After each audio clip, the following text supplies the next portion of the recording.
हाँ, तो good morning guys. अभी तक हम लोग ने क्या किया है? अभी तक हम लोग ने ये आज हम लोग कर रहे हैं डे थ्री ऑफ रिवीजन। अभी तक हम लोग ने डे वन में कुछ सेक्शन किए थे, फिर डे टू पे कुछ सेक्शन किए थे, फिर मैंने एक टेस्ट ले लिया था। टेस्ट लेने का पर्पस बेसिकली क्या था? देखो, आप लोग को अगर टाइम मिलेगा तो आपने किया रहेगा। बहुत सारे लोगों ने किया था, मेरे को मैसेज किया था। अगर समझो टाइम नहीं भी मिला तो अपने को, मेरा पर्पस ये था कि सिर्फ प्रोविजन तो सब लोग रिवाइज करा ही रहे, तो सिर्फ प्रोविजन रिवाइज करा के प्रोविजन तो आना चाहिए, no doubt basically, but question solve करना is one of the most important चीज। तो अगर मैं टेस्ट लेता हूँ और उसके जो सॉल्यूशंस है वो अगर आपको एक बार बता देता हूँ, या रिवाइज इन द सेंस कि कैसे लिखते हैं, क्या लिखते हो बता देता हूँ, तो अपना क्वेश्चन आंसर का भी रिवीजन हो जाएगा। मतलब प्रोविजन का तो हम लोग कर ही रहे, साथ में क्वेश्चन आंसर का भी रिवीजन हो जाएगा, which is the most important thing in DT exam. तो वो हम लोग ने कर दिया डे थ्री में। कुछ 7-8 क्वेश्चन थे जो इंपॉर्टेंट पहले एग्जाम में आए हुए, या सब कुछ मॉड्यूल से। तो आप ये मत समझना कि मैंने कुछ अपना बना के आपका टाइम वेस्ट करो। अगर आप वो देख भी रहे हो तो आपका इंस्टीट्यूट का जो मटेरियल है उसी के क्वेश्चन सॉल्व हो रहे हैं। That is not an issue. फिर क्या, आज हम लोग क्या बचे हुए जितना भी टीडीएस का पार्ट है आज रिवाइज करके टीडीएस खत्म कर देंगे। एकदम एंड में जो दो अमेंडेड सेक्शन है 194M और 194N, ये जो शीट है इससे नहीं कराऊंगा। मैंने अभी आज इंस्टा पे अपना फोटो डाला था, आपने देखा रहेगा। बहुत मेहनत की थी वो नोट्स बनाने में, कंप्यूटर पे वो बना के अच्छे से मैंने वो पोस्ट किया। उससे रिवाइज करेंगे तो क्या वो आपको एकदम प्रोफेशनल फीलिंग आएगा। ठीक है, फिर अभी अभी हम लोग ने क्या क्या किया एक बार देख लेते हैं। बेसिक वाला पार्ट हम लोग ने कर लिया है। फिर ये यहाँ से नहीं करेंगे 194 194M और N, ये नए वाले सीट से करेंगे, वो एकदम एंड में रखते हैं। फिर 192 टीडीएस ऑन सैलरी अपना हो गया है, 192A हो गया पीएफ वाला, 193 डन, 194A डन, 194B बीबी डन, 194E डन, फिर 194J भी हो गया। ये कमीशन वाला हो गया, डीए हो गया। अभी टीडीएस ऑन रेंट। रेंट का मतलब क्या होता है? रेंट में आप ये समझ लेना, रेंट मतलब आपको पता है कि कोई भाड़े पे ले रहे तो वो रेंट पे करेगा, तो रेंट के ऊपर टीडीएस कैसे पेमेंट होगा? दो चीज अपने को ध्यान रखना होता है, पेयर कौन है और पेई कौन है। तो पेयर कौन होता है? पेयर वो होता है जो काटता है टीडीएस और गवर्नमेंट को पे करता है, काटता है और गवर्नमेंट। तो यहाँ पे कौन काटेगा? जो टेनेंट है। टेनेंट जो मतलब टेनेंट इन द सेंस सिर्फ घर का नहीं, प्लांट एंड मशीनरी रेंट पे दिया तो उस केस में भी हो सकता है। पर जो रेंट पे कर रहा है, जो रेंट पे कर रहा है, तो पे करते टाइम समझो 1 लाख रेंट पे करेगा तो उस पे रेट कितना, अगर समझो 10% है तो 90,000 वो ओनर को पे करेगा और 10,000 गवर्नमेंट को पे करेगा। तो पेयर कौन होगा? जो पे कर रहा है टेनेंट होगा, और पे कौन होगा? जिसको पैसा मिल रहा है। तो इस केस में पहले इसके रेंट के रिलेटेड दो सेक्शन है। पहला है 194I और दूसरा है 194IB। आई आई बी आप इसको ये इतना कंसेप्ट ही समझ के रखना कि आई और आई बी रेंट के लिए दो अलग ही सेक्शन है। आई क्या होता है? पेयर एंड पे क्या है? Same as 194A। 194A में क्या थे? बहुत बार डिस्कस किया, फिर एक बार डिस्कस कर लेते। पेयर कौन था? पेयर था एनी पर्सन, कोई भी पर्सन, एक्सेप्ट एक्सेप्ट क्या था? इंडिविजुअल है एचयूएफ जिसका 44AB में ऑडिट वाला जो था नहीं हुआ है, ऑडिट जिसका टैक्स ऑडिट नहीं हुआ है। पेयर था। पेई कौन था? पेई एनी रेजिडेंट पर्सन, कोई भी रेजिडेंट पर्सन पेई था। ठीक है, इधर रेट क्या रहेगा रेंट के केस में? तो दो रेट है।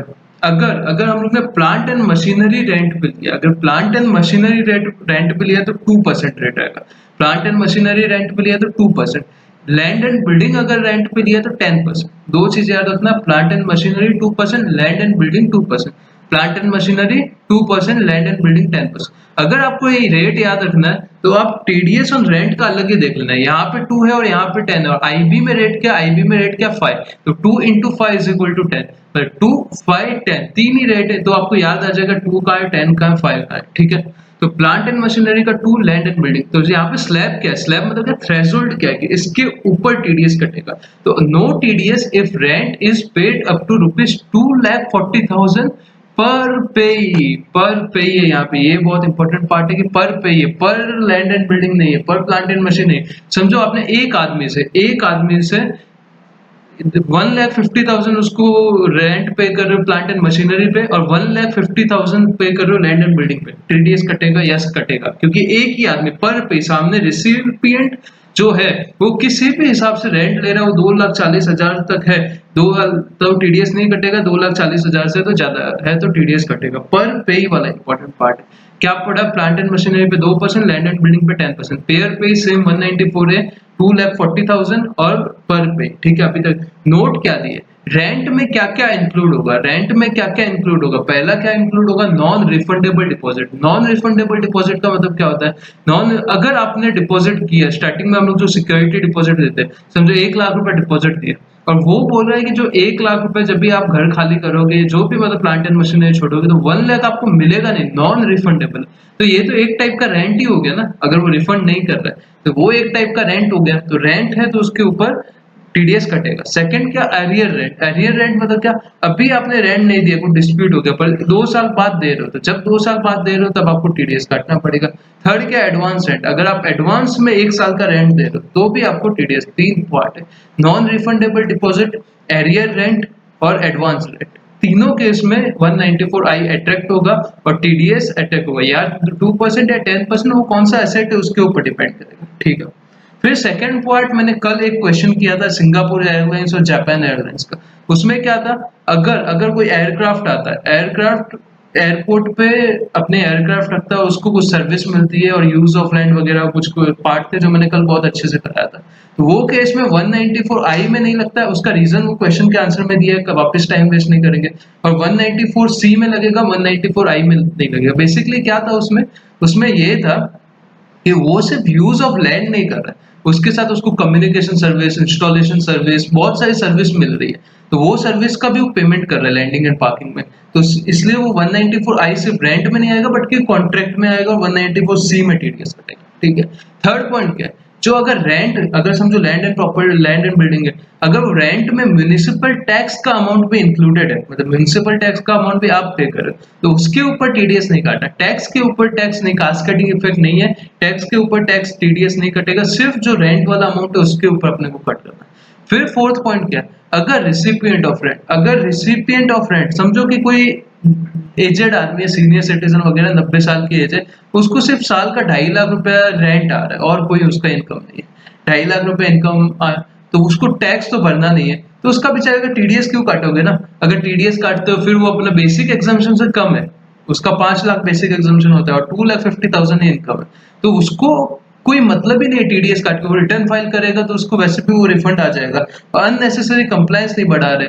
तो जिसका आदमी का 15 से 15H क्या होता है, जिस आदमी का बेसिक एग्जाम्पशन से कम है और उसका टीडीएस कटने का कोई कंडीशन हो रहा है, तो अगर वो ये फॉर्म सबमिट करता है तो उसका टीडीएस नहीं कटेगा। आगे हम लोग पूरा एग्जांपल देखेंगे 15 से 15H क्या होता है वगैरह, ठीक है। फिर 4 पॉइंट देखें, 194 आई वापस समराइज कर देते हैं। पेयर पे ही कौन था, पेयर पे ही 194 ए वाले थे। रेट क्या था, प्लांट एंड मशीनरी के केस में 2, लैंड एंड बिल्डिंग के केस में 10, 2,40,000 पर पे का थ्रेशोल्ड है। 4 पॉइंट थे नोट्स में, non refundable deposit, arrear rent, advance rent, दो तीनों के केस में 194 आई आएगा। लैंडिंग पार्किंग चार्जेस के केस में 194 सी लगेगा, 194 आई नहीं लगेगा। म्युनिसिपल टैक्स का अमाउंट, म्युनिसिपल टैक्स का जो अमाउंट है उसके ऊपर टीडीएस नहीं काटना है, और रिसिप्ट ऑफ रेसिपिएंट जो रेंट का है अगर उसका बेसिक एग्जम्पशन कम है तो 15 से 15H का फॉर्म दे सकता है। 194 आई हो गया, तो अभी 194 आई भी क्या बोलते हैं भाई, इसमें रेंट सब हम लोग ने कवर तो कर लिए, तो इसमें कौन सा कवर नहीं किया, आप दिमाग लगाओ। इसमें देखो, आप अगर पेयर वाला पार्ट देखोगे, इसमें 194 ए वाला पेयर है। 194 ए वाला पेयर क्या था, जिसका इंडिविजुअल या एचयूएफ, जिसका टैक्स ऑडिट नहीं हो रहा है, तो वो भी तो रेंट, अगर वो बहुत ज्यादा अमाउंट पे रेंट भरे तो उसके ऊपर भी तो कुछ कंडीशन डालेंगे, तो ये सेक्शन में उनके ऊपर कंडीशन डाला है। इसमें पेयर कौन है, तो आप देखोगे पेयर कौन है, इंडिविजुअल या HUF who is not covered in the 194I। 194I में कौन से इंडिविजुअल एचयूएफ नहीं कवर है, वो इंडिविजुअल एचयूएफ नहीं कवर है जिसका टैक्स ऑडिट नहीं होता, मतलब छोटे मोटे एसएससी, उनके ऊपर ये सेक्शन एप्लीकेबल। पे कौन होगा, पे होगा रेजिडेंट पर्सन। रेजिडेंट मतलब ओनर जो होगा, रेंट जो लेगा वो रेजिडेंट होना चाहिए। रेट क्या रहेगा, 5%, ठीक है। अगर नो रेंट, अगर आपका रेंट, आपको टीडीएस कब भरना है बेसिकली, अगर अभी समझो मैं हूँ, मैं घर पे कुछ नहीं करता, वेला बैठा है, तो सिर्फ मैं एक भाड़े पे घर लेके बैठा हूँ, मेरे को मेरे पापा पॉकेट मनी देते, उससे मैं रेंट पे घर लेके बैठा हूँ, तो समझो मैं 25,000 रुपए, 10,000 रुपए रेंट का भर रहा हूँ समझो, तो मैं क्यों टीडीएस काटूंगा ना।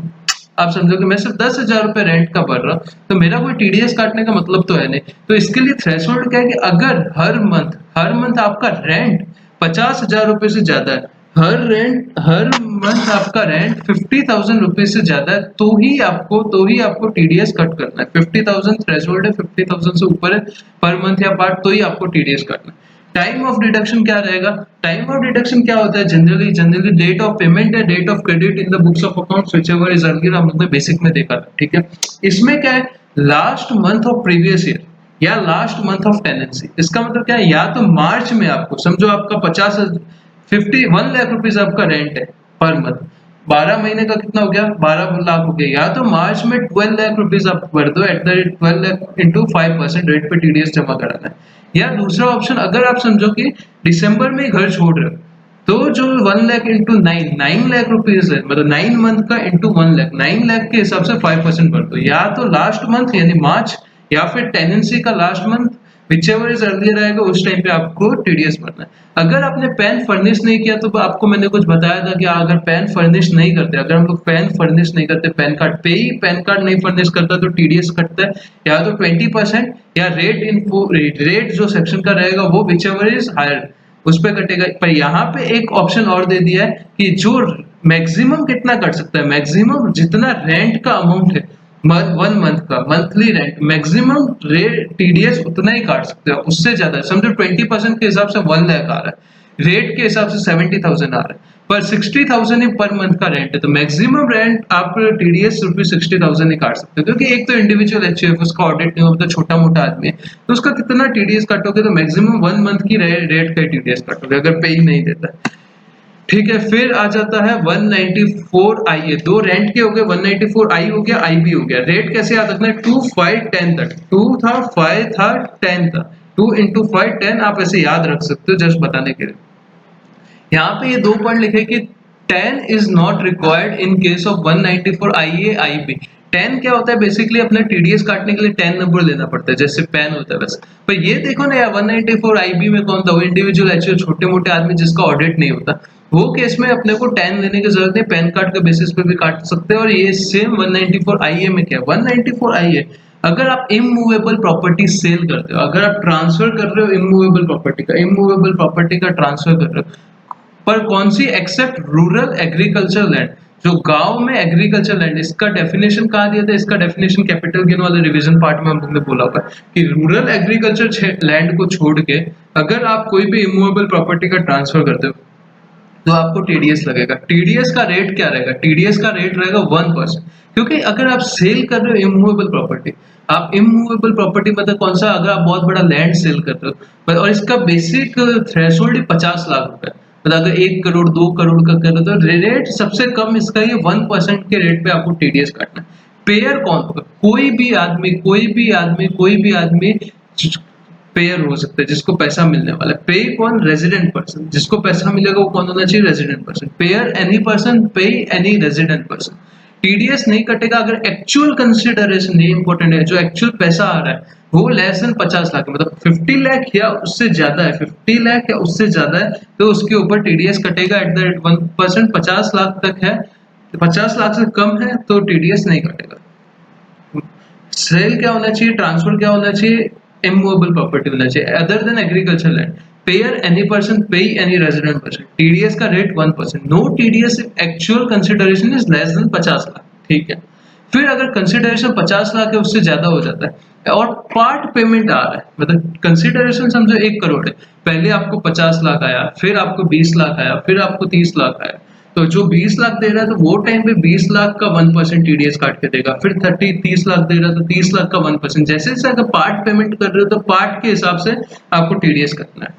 अभी ये इंपॉर्टेंट पार्ट है, ये कंसिडरेशन शाल इंक्लूड, ये वाला इंपॉर्टेंट है, consideration shall include all charges of nature of club membership, car parking fees etcetera which are incidental to transfer. पहले क्या होता था ना, ये अमेंडमेंट आया है सर, पहले क्या होता था कि 50 लाख से कम करने के लिए कि टीडीएस नहीं काटना पड़े, क्या करते थे कि समझो प्रॉपर्टी 60 लाख का, तो 40 लाख तो एक्चुअल कंसिडरेशन बताते थे कि ये प्रॉपर्टी फीस है, उसमें दिखाते थे 5 लाख क्लब मेंबरशिप फीस का है, ये कार पार्किंग का है, ये स्विमिंग पूल का है, ये इसका है, ये उसका है। तो अभी वो सब जो चीजें हैं अगर उस नाम पे भी आप पेमेंट कर रहे हो तो वो भी आपका एक्चुअल कंसिडरेशन में ही आएगा और इसके ऊपर भी आपको टीडीएस काटना है। होप सो 194 आईए क्लियर रहेगा। 194 आईए आईबी में आपको 10 नहीं लेना, एक और सेक्शन में आपको 10 नहीं लेना, जो 194 एम और एन वाले हैं उसमें से एक में नहीं लेना। कौन सा नहीं लेना उसके लिए वीडियो पूरा देखो, अगर आपको पता है पहले से तो कमेंट करके बता दीजिए। ठीक है, तो 194 आईए हो गया। अभी बात करते हैं 194 आईबी ऑलरेडी हो गया, तो आई हो गया, आईए हो गया, आईबी हो गया। अभी आईसी की बात करते हैं। आईसी क्या बोला है? TDS payment. टीडीएस पेमेंट किसके लिए हो रहा है? जॉइंट डेवलपमेंट एग्रीमेंट के लिए। किसके लिए? Joint development agreement. आप बोलोगे कि यार कहीं सुना सुना नाम है। हाँ, हम लोग ने किया था। कहाँ किया था? कैपिटल गेन में किया था। सेक्शन कौन सा था? सेक्शन था 45 सबसेक्शन 5A। अपन ने किए थे एक्सेप्शन टू चार्जिंग सेक्शन 45(1) के एक्सेप्शन थे, जिसमें 45(5)A हम लोग ने किया था TDS payment under joint development agreement. Joint development agreement का एक बार का आपको कंसेप्ट मैंने बताया था, फिर बता देता हूँ। आपका कोई घर है, छोटा मोटा रोड वोड पे है, उससे को आप बिल्डर देता है, उसके ऊपर बिल्डिंग बनाता है, तो उसके लिए आपको क्या कंसिडरेशन देता है? कंसिडरेशन में आपको एक घर देता है और कुछ आपको कैश पेमेंट देता है सबके। तो वो उस केस में ट्रांसफर कब होता है? ट्रांसफर होता है जब उसने आपका घर ले लिया। और कैपिटल गेन कब पेएबल होगा? कैपिटल गेन तब पेएबल होगा जब आपको वो फ्लैट भी दे देगा या कैश दे देगा, जो उस हिसाब से आपको कैपिटल गेन पे। तो अभी ये टीडीएस की बात करते हैं, तो वो जॉइंट 194 आईसी जब मैंने कैपिटल गेन पढ़ाया था तभी भी डिस्कस किया था। फिर एक बार करते हैं, पेयर कौन होगा? पेयर कौन? एनी पर्सन, जिसको भी पैसा जो भी पैसा दे रहा है, एनी पर्सन। पेई कौन होगा? रेसिडेंट पर्सन, जिसको पैसा मिल रहा है, and resident person. Tax rate क्या रहेगा? टैक्स रेट रहेगा 10%। टैक्स रेट रहेगा 10%। सही। फिर TDS on consideration paid in cash not kind. मतलब वो जो क्या मैंने बोला, दो चीजें मिलेगी। या तो क्या मिलेगा अपने को? घर मिलेगा, एचडीबी मिलेगा। दूसरा क्या मिलेगा? कैश मिलेगा। जो कैश वाला पार्ट है, उसी के ऊपर, जो कैश वाला पार्ट है उसी के ऊपर अपने को टीडीएस कट करना है। ठीक है, वो मतलब जो प्रॉपर्टी मिलेगा उसके ऊपर तो कैसे जजमेंटल बेसिस पे थोड़ी कर सकते हैं ना। ठीक है, तो अभी हम लोग ने कौन सा किया? 194 आई किया। आई क्या बोल रहा था? आई बोल रहा था अपना बेसिकली रेंट के बारे में, पेयर पे ही वो सब हम लोग ने देखा। फिर आईबी भी रेंट बोल रहा था। रेंट कौन सा? जो 194 आई में नहीं आता। आई ए क्या बोल रहा था? आई ए बोल रहा था इमूवेबल प्रॉपर्टी का सेल कर रहे हो। आईसी क्या? Joint development agreement.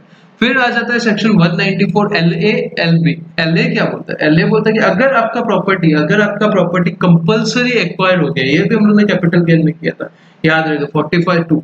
अगर आपका प्रॉपर्टी कंपल्सरी 145 सॉरी, अगर आपका प्रॉपर्टी कंपल्सरी एक्वायर हो जाता है, इमूवेबल प्रॉपर्टी, तो टीडीएस कटेगा 10% पे। Pair any person, pay any resident person. अभी आप देखोगे पीछे के सेक्शन में सब यही है, एनी पर्सन या एनी रेजिडेंट पर्सन। जैसे मैंने आपको इंस्टाग्राम पे एक टेबल बना के दिया था, चेकलिस्ट फॉर टीडीएस, वैसा ये आगे वाला पार्ट भी मैं बना के दे दूंगा। आज खत्म हो जाएगा तो शायद अभी मैं लैपटॉप लेके बैठ जाता हूँ और बना के आपको मॉर्निंग तक अपलोड कर दूंगा। नो टीडीएस, इसमें बेसिक ये अभी जो पीछे पीछे वाले सेक्शन आ रहे हैं, इसमें कुछ भी अलग अलग अमाउंट है। मतलब जैसे इसके ऊपर 50 लाख था, अभी इसमें 2.5 लाख है। तो ये आपको बार बार रिवाइज करना है, जितना ज्यादा हो सके उतनी ज्यादा बार रिवाइज। वो मैं आपको चार्ट दूंगा, वो बार बार देखते रहना। नो, इसमें थ्रेशोल्ड कितना है? 2,50,000। अप टू 2,50,000 टीडीएस नहीं कटेगा, उसके ऊपर कटेगा। कैसे याद रखोगे? जैसे अपना बेसिक स्लैब था, स्लैब कितना? 2,50,000 तक टैक्स नहीं कटता, उसके ऊपर टैक्स कटता है। Same acquisition of rural agriculture land, अगर रूरल एग्रीकल्चर लैंड भी कंपलसरी एक्वायर होता है तो देखोगे तो अब रूरल एग्रीकल्चर लैंड पर कहीं पे भी टैक्सेशन नहीं है, तो वहां पे भी रूरल एग्रीकल्चर लैंड पे अगर एक्विजिशन होता है तो उसके केस में भी टीडीएस का नहीं। फिर 194 एलबी की बात करते तो क्या, अगर इंफ्रास्ट्रक्चर डेट फंड के केस में ये टैक्स रेट, अगर आप आईपीसीसी वगैरह वाले हो तो सिर्फ 5% याद रख लेना। पेयर कौन होगा? Any person. पे कौन होगा? नॉन रेजिडेंट या फॉरेन कंपनी, नॉन रेजिडेंट या foreign company. Infrastructure debt fund, payer any person, payee non resident foreign company, rate 5%।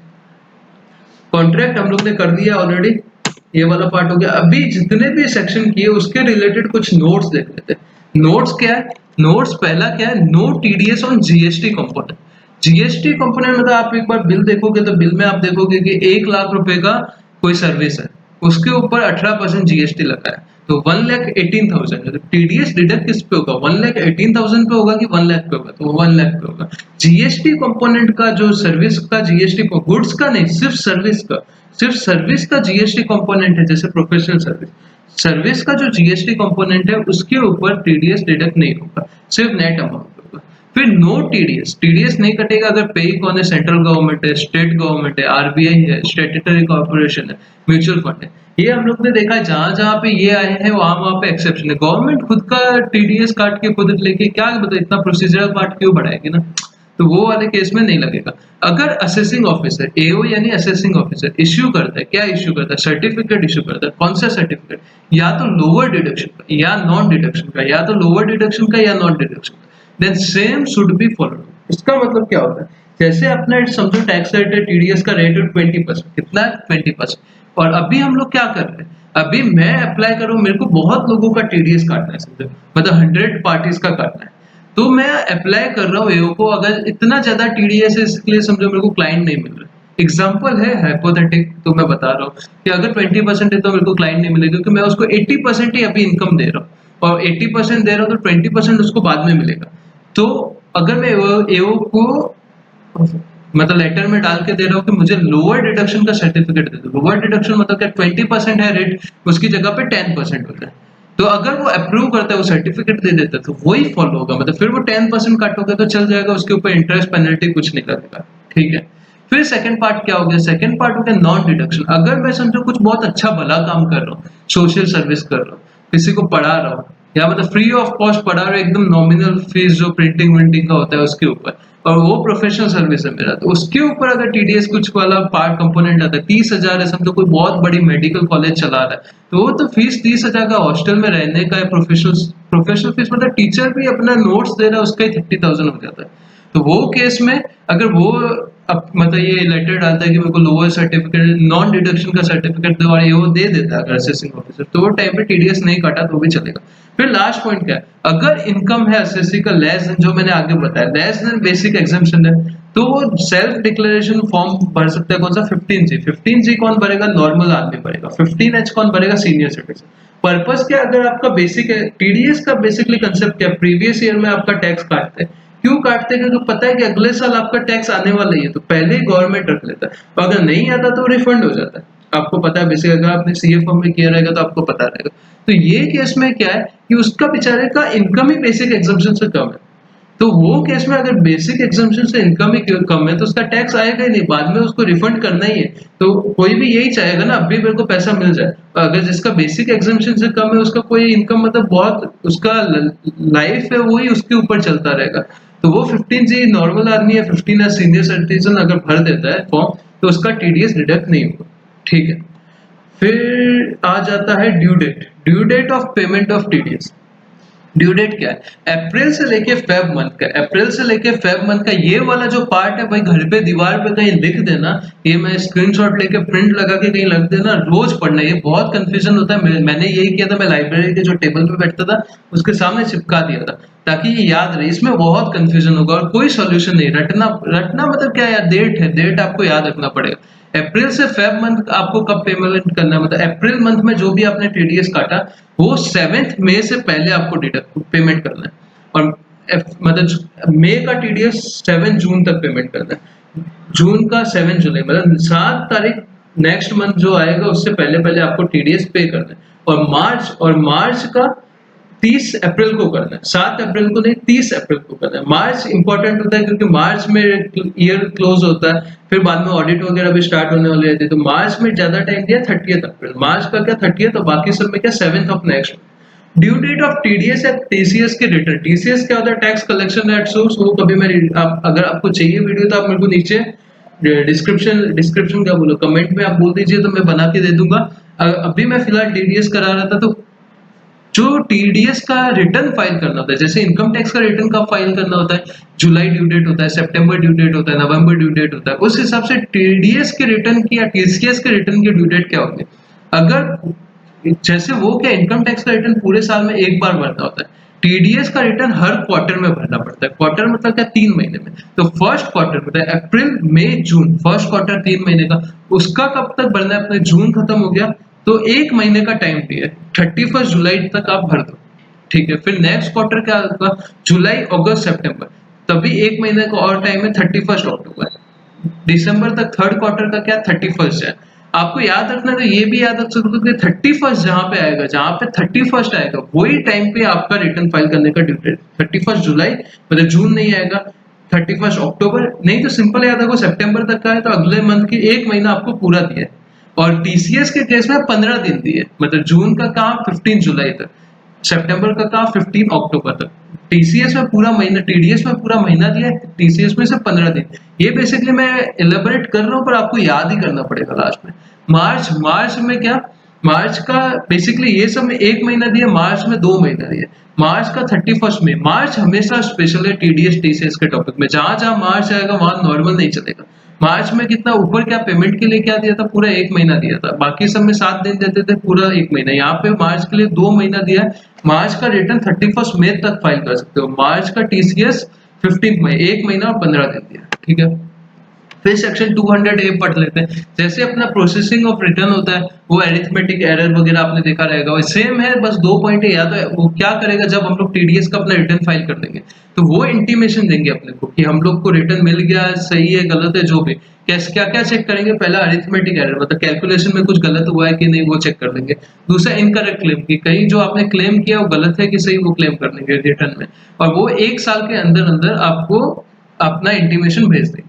फिर 201 ए मोस्ट इंपॉर्टेंट सेक्शन, इसके ऊपर क्वेश्चन बनते हैं भाई, ध्यान से सुन लेना।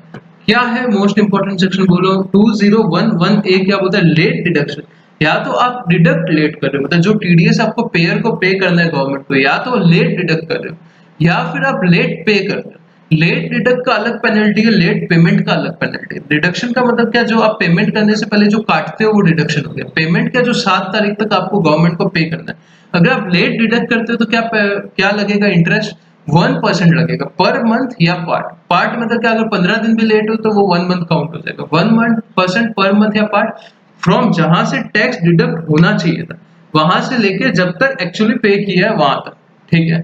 और यही केस में लेट पेमेंट में क्या 1% की जगह 1.5% लगेगा, और part from tax deducted till tax actually पे, ठीक है। 1 वहां पे 1% है, यहाँ 1.5% है, और साथ में देखो ये सब सुन के अगर आप क्वेश्चन नहीं सॉल्व करोगे तो कोई फायदा नहीं है। कोई भी प्रोफेसर का सुन लो, कुछ भी कर दो, क्वेश्चन आपको सॉल्व करने पड़ेंगे, प्लीज सॉल्व करना। कोई नहीं बोलता है क्योंकि सब अपना चला रहे, बस समझ लो क्वेश्चन सॉल्व करना इंपॉर्टेंट है, उसके बिना भाई कुछ भी देख लो, कुछ कर दो, कुछ नहीं होने वाला। तो अभी हम लोग ने ऑलमोस्ट पूरा टीडीएस कवर कर दिया, सिर्फ 2 अमेंडमेंट वाले सेक्शन बचे हुए वो अभी कर लेते हैं और टीडीएस अपना ऑलमोस्ट सब सेक्शन खत्म हो जाएंगे, ठीक है। तो होप सो आपको वीडियो पसंद आ रहा है। अभी अपन वो दूसरा वाला स्टार्ट कर देते हैं, 2 सेक्शन जो बचे हुए हैं। हाँ, तो अभी जो 2 सेक्शंस बचे थे लास्ट वाले वो देख लेते हैं।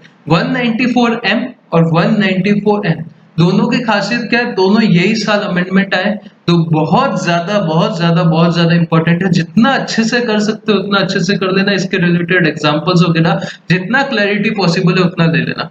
दोनों में सिमिलैरिटी क्या है, दोनों में सिमिलैरिटी ये है कि 1 सितंबर 2019 से ये एप्लीकेबल हो रहा है। इससे पहले ये एप्लीकेबल नहीं थे, 1 सितंबर 2019 से ये एप्लीकेबल है। ये डेट मजाक नहीं है, मतलब बाकी सब जगह पे तो क्या होता है कि ये 1 अप्रैल ये फाइनेंशियल ईयर में सेक्शन आया था, वैसा नहीं है। ये टाइम से ही एप्लीकेबल है, मतलब अगर इससे पहले कोई किसी ने ये अमाउंट पे टीडीएस काटा है तो उसके ऊपर टीडीएस मतलब पेमेंट किया या सर्विस दिया तो उसके ऊपर टीडीएस नहीं कटेगा, ठीक है। फिर 194M पहले स्टार्ट करते हैं। एम क्या होता है, टीडीएस। किसके ऊपर टीडीएस अपने को काटना है, वो कॉन्ट्रैक्ट पे काटना है, कमीशन पे काटना है, ब्रोकरेज पे काटना है, फीस फॉर प्रोफेशनल सर्विस। पर भाई आप बोलोगे यार ये सब तो हम लोग ने कर दिया ना, कॉन्ट्रैक्ट 194C हो गया, कमीशन 194H हो गया, ब्रोकरेज भी 194H हो गया, फीस फॉर प्रोफेशनल सर्विस कहाँ पे आ गया, अपना 194J में आ गया। तो आप बोलोगे यहाँ पे तो हुआ है, तो इस केस में आपको देखना पड़ेगा कि वो केस में ये जो मैंने सेक्शन बोले पेयर एंड पेई कौन थे, उसके ऊपर सब केस में पेयर कौन था, पेयर था एनी पर्सन, कोई भी पर्सन था, एक्सेप्ट वो छोटे मोटे एसएससी जो मैंने बताया, या तो इंडिविजुअल या एचयूएफ जिसका जिसका क्या ऑडिट नहीं हुआ है, तो इसमें वो लोगों पे टारगेट किया। किस पे टारगेट किया, इंडिविजुअल एचयूएफ जिसका ऑडिट नहीं हुआ। पर आप बोलो तो क्या कि उस पे तो मैंने लॉजिक दिया था, क्या लॉजिक दिया था कि वो छोटे मोटे एसएससी वगैरह है तो उनके ऊपर टीडीएस, तो एसएससी छोटे मोटे, पर अगर वो लोग काम बड़ा कर रहे हैं, मतलब ये वाले कॉन्ट्रैक्ट समझो 1-1 करोड़ का दे रहे तो टीडीएस काटना पड़ेगा ना, कमीशन दे रहे हैं, मतलब जो भी केस है। और दूसरा कौन सा कवर नहीं हो रहा था उसमें, दूसरा कवर नहीं हो रहा था, आपको याद रहेगा कि कमीशन को भूल जाओ, कॉन्ट्रैक्ट को याद रखो, प्रोफेशनल सर्विस को याद रखो। मैंने बोला था टीडीएस आपको काटना पड़ेगा अगर आप ट्रांजैक्शन कर रहे हो, वेदर बिजनेस पर्पस या पर्सनल पर्पस कोई फर्क नहीं पड़ता, आपको टीडीएस काटना पड़ेगा, बोला था, ठीक है। पर उसका एक एक्सेप्शन था। क्या एक्सेप्शन था? सेक्शन 194C एक्सेप्शन था, 194J एक्सेप्शन था। प्रोफेशनल सर्विस और कॉन्ट्रैक्ट दोनों उसके एक्सेप्शन थे। उसमें कैसा था, सिर्फ बिजनेस पर्पस के लिए ही या प्रोफेशन जो भी उसके लिए ही काट सकते हो टीडीएस, ठीक है। तो अभी ये सेक्शन स्टार्ट करते हैं हम लोग। पेयर कौन है? पेयर है individual other than those who covered under section 194, मतलब वही वाली मैंने जो अभी बात बताई वही है। फिर पहला पॉइंट क्या, 194 या 194C या J, where service taken for personal purpose, ये वाला पार्ट आ गया। अगर कोई पर्सनल पर्पस के लिए सर्विस, कोई बंगलो बना रहा है अपना, भले वो ऑडिट नहीं है भाई, ब्लैक मनी जो भी, अपने को रीजन नहीं, कोई बहुत बड़ा कॉन्ट्रैक्ट दे रहा है जिसके ऊपर वो 50 लाख से ज्यादा, 60 लाख 70 लाख पैसा दे रहा है, तो उसको टीडीएस काटना है। एक वो होता है ना कि काटना ही चाहिए, पर वो लोग नहीं काट रहे थे। दूसरा क्या, ऑडिट क्राइटेरिया, कि अगर जिसका ऑडिट नहीं हो रहा है, ठीक है। पेई कौन होगा? पेई वही होगा जो एनी रेजिडेंट पर्सन, जो अब तक चल रहा था, एनी रेजिडेंट। रेट क्या होगा? रेट याद रख लेना, रेट होगा 5%। कितना रेट होगा? 5%। रेट कितना होगा? 5%, ठीक है। स्लैब क्या? स्लैब मतलब क्या, कोई टीडीएस नहीं कटेगा अगर अमाउंट 50 लाख से एक्सीड नहीं होता। No TDS if threshold not exceed ₹50 lakh, मतलब 50 लाख से ऊपर जाएगा अगर कॉन्ट्रैक्ट, मतलब ऐसे भी छोटे मोटे आदमी, अगर ये छोटे मोटे आदमी 50 लाख से ऊपर का ट्रांजैक्शन कर रहे हैं, 50 लाख से ज्यादा कुछ कॉन्ट्रैक्ट कर रहे हैं वगैरह, जो भी कमीशन दे रहे, ब्रोकरेज दे रहे, प्रोफेशनल फीस दे रहे, 50 लाख से ज्यादा, तो ये लोग को टीडीएस काटना जरूरी है, ठीक है। फिर no TDS, no need to obtain 10 while reduction of TDS. 10 की जरूरत नहीं है ये। और आप बोलोगे आए थे वो 194 आईए में भी आया था, आईबी में भी आया था। 10 मैंने क्या बोला है? 10 मैंने बोला है कि अगर आप टीडीएस डिडक्ट करते तो आपको 10 की जरूरत है, पैन के बेसिस पे नहीं होगा, पर इस केस में आप पैन के बेसिस पे कर सकते हो, क्योंकि ये छोटे मोटे आदमी है, बस एक कॉन्ट्रैक्ट दिया, इसकी वजह से इनको टायर लेने की जरूरत नहीं। फिर एक note regarding to section 194M, ये जो लास्ट में ग्रीन कलर का बॉक्स है, सबसे लास्ट में ये वाली बात करें। पहला क्या बात करें, ये इंपॉर्टेंट है, ये इंपॉर्टेंट है, इसके ऊपर क्वेश्चन बन सकते हैं। No TDS will be deducted, कोई भी टीडीएस डिडक्ट नहीं होगा इफ ट्रांजैक्शन डन बिफोर 1/9/2019। अगर एप्लीकेबल सेक्शन कब से हो रहा है? सेक्शन एप्लीकेबल हो रहा है 1 सितंबर 2019। अगर आप 1 अगस्त को 50 लाख रुपए का, कोई भी 50 लाख रुपए का कॉन्ट्रैक्ट दे रहे, तो उसके ऊपर टीडीएस नहीं कटेगा। But those transaction will be included in calculating the aggregate limit. मतलब आपने 50 लाख का जून में ट्रांजैक्शन कर दिया, ठीक है, तो उस केस में आपको टीडीएस नहीं कटा। अभी अगर आप 1 सितंबर के बाद 1 लाख रुपए का भी कोई कॉन्ट्रैक्ट फीस दोगे, तो 50 लाख तो आ ही जाएगा, वो 1 लाख के ऊपर 5% टीडीएस कटेगा। होप सो समझा रहेगा। अगर पहले 55 लाख भी अगर किया है, तो वो टाइम पे टीडीएस नहीं कटेगा, बट वो लिमिट उसने एग्जॉस्ट कर दिया। 40 लाख दिया तो अभी 10 लाख होते ही उसके बाद टीडीएस कटेगा, मतलब वो लिमिट में, वो लिमिट कैलकुलेट करने के लिए वो 50 लाख काउंट होगा, पर वो टाइम पे टीडीएस नहीं कटेगा। होप सो आपको क्लियर है। फिर क्या, इवन पर्सन, अगर कोई पर्सन इज नॉन रेजिडेंट या फॉरेन कंपनी या फार्मर वगैरह भी है, पर ये अबव कंडीशन वो सेटिस्फाई करता है, तो भी वो केस में टीडीएस कट करना पड़ेगा। पर सामने वाला पर्सन ही समझ लो ना, कोई भी वो फर्क नहीं पड़ेगा, पर टीडीएस काटना पड़ेगा, क्योंकि पे ही एनी रेजिडेंट पर्सन है। पेयर क्या, एनी पर्सन, कोई भी पर्सन हो सकता है एक्सेप्ट वो वाले। और वो वाले कौन से थे जो ऑडिट वगैरह नहीं होती, वो इसमें कवर कर दिया है। तो ये केस में कोई भी पर्सन हो, वो उसको टीडीएस काटना पड़ेगा, ठीक है। 194M हो गया। अभी बात करते हैं 194N की। 194N का भी बेसिकली एप्लीकेबल कब से हुआ है? 1 सितंबर 2019 से हुआ है। टीडीएस, इसमें टीडीएस किस पे काटना है? इस पे टीडीएस काटना है। अगर आप, ये बहुत ज्यादा हाइप हुआ था, आपको पता रहेगा, तो न्यूज वगैरह वालों ने बहुत सारे वो बताया था कि भाई अगर आप एक कैश विड्रॉल करोगे तो भी अभी टीडीएस कटेगा, बहुत इसको हाइप किया था। तो टीडीएस किस पे कटेगा? अगर आप 1 करोड़ रुपए से ज्यादा, 1 करोड़ 1 करोड़ से ज्यादा कैश विड्रॉल पूरे साल में करते हो, तो टीडीएस कटेगा @2% इन एक्सेस ऑफ 1 करोड़। मतलब 1 करोड़ के ऊपर जितना भी रहेगा उसके ऊपर टीडीएस कटेगा @2%। पेयर कौन होना चाहिए? पेयर कौन होना चाहिए? कौन होगा आपके हिसाब से? जो आपको कैश दे रहा है। अभी 1 करोड़ रुपए आप कैश ले रहे हो, कहां से लोगे? या तो बैंक से, या कोऑपरेटिव बैंक, या पोस्ट ऑफिस। ये वाले केस में पेयर। पे कौन? एनी पर्सन, कोई भी इतना सारा अमाउंट इंडिया से निकाल रहा है, तो भाई उसको तो टीडीएस भरना पड़ेगा, ठीक है। रेट क्या है? 2% इन एक्सेस ऑफ ₹1 करोड़। फिर इसमें स्लैब क्या, वही 1 करोड़ वाला हो गया। TDS is deducted when amount withdrawn in cash over ₹1 crore in previous year from one or more account। ये मैटर नहीं करता, अगर ये मेरे 4-5 अकाउंट है, सबसे मैं 25 लाख 5 अकाउंट से 1 करोड़ 25 लाख ले रहा हूँ, पे ही एक होना चाहिए, अकाउंट कितने भी वो मैटर नहीं करते, कितनी ब्रांचेस में वो मैटर नहीं करते, ठीक है। फिर tax deducted at time of cash payment कब होगा, जनरली कब होता है, पेमेंट या क्रेडिट विचएवर इज अर्लियर। इसमें क्या, जब वो पेमेंट कर रहा है, कैश पेमेंट 1 करोड़ से ऊपर हो गया, कैसे पता चलेगा, कोर बैंकिंग सिस्टम, आपने आईटी में पढ़ा रहेगा, आईटी में क्या बोल रहा हूँ भाई, आप बोलोगे भूल गए भाई, छोड़ो, आईपीसीसी में तो भाई ईआईएस वगैरह था, उसमें कोर बैंकिंग सिस्टम में देख लेना, फाइनल में पहुंच गया तो भूल जाओ, कोई बात नहीं। जो कोर बैंकिंग सिस्टम की तरह पता चल जाएगा कि इसने एक पैन तो सेम रहेगा, ये पैन के हिसाब से इतने, अगर 1 करोड़ एक्सीड हो गया तो उसके ऊपर टीडीएस काटना है 2%। इसके रिगार्डिंग नोट क्या है, no TDS will be deducted, कोई टीडीएस डिडक्ट नहीं होगा, वही पहले वाला पॉइंट, 1 करोड़ की लिमिट में वो अमाउंट काउंट होगा, पर उसके ऊपर अगर 1 सितंबर से पहले अगर कोई पेमेंट हुआ है तो वो केस में टीडीएस काटने की जरूरत नहीं, बट वो लिमिट कैलकुलेशन में काउंट होगा। फिर कुछ लोगों को आप 1 करोड़ से ज्यादा भी कैश दे रहे हो, कुछ लोगों को आप 1 करोड़ से ज्यादा भी कैश दे रहे हो, तो उस केस में आपको टीडीएस काटने की जरूरत नहीं। पहला क्या, गवर्नमेंट, भाई गवर्नमेंट से काट के गवर्नमेंट को देके कोई मतलब नहीं। दूसरा, बैंकिंग कंपनी। तीसरा क्या, cooperative housing society engage in banking operation, मतलब क्या, कोऑपरेटिव बैंक हो गए अपने, मतलब ये दो बैंक हो गए, ऊपर गवर्नमेंट हो गया। तीसरा क्या, पोस्ट ऑफिस हो गया, ये लोग को तो जरूरत ही रहती है ना कैश की। फिर क्या, business correspondent of banking company या कोऑपरेटिव सोसाइटी, बैंक वाला। और फिर क्या, व्हाइट लेबल्ड एटीएम। तो ये 5-6 चीज एक्सेप्शन है, ये ध्यान रख लेना। और ये सेक्शन जितना इंपॉर्टेंट, क्वेश्चन तो देखो मैं भाई हमेशा यही बोलूंगा, बिना क्वेश्चन किए हमेशा आप बोलते हैं, बार बार क्यों बोले, क्योंकि बहुत लोग क्या होते हैं, सिर्फ प्रोविजन पढ़ के एग्जाम में चले जाते हैं, फिर बोलते हैं कि डायरेक्ट टैक्स का पेपर हमने कुछ और सोचा था, कुछ और आया था। भाई कुछ और सोचा, कुछ और नहीं था, प्रैक्टिस आपने किया नहीं।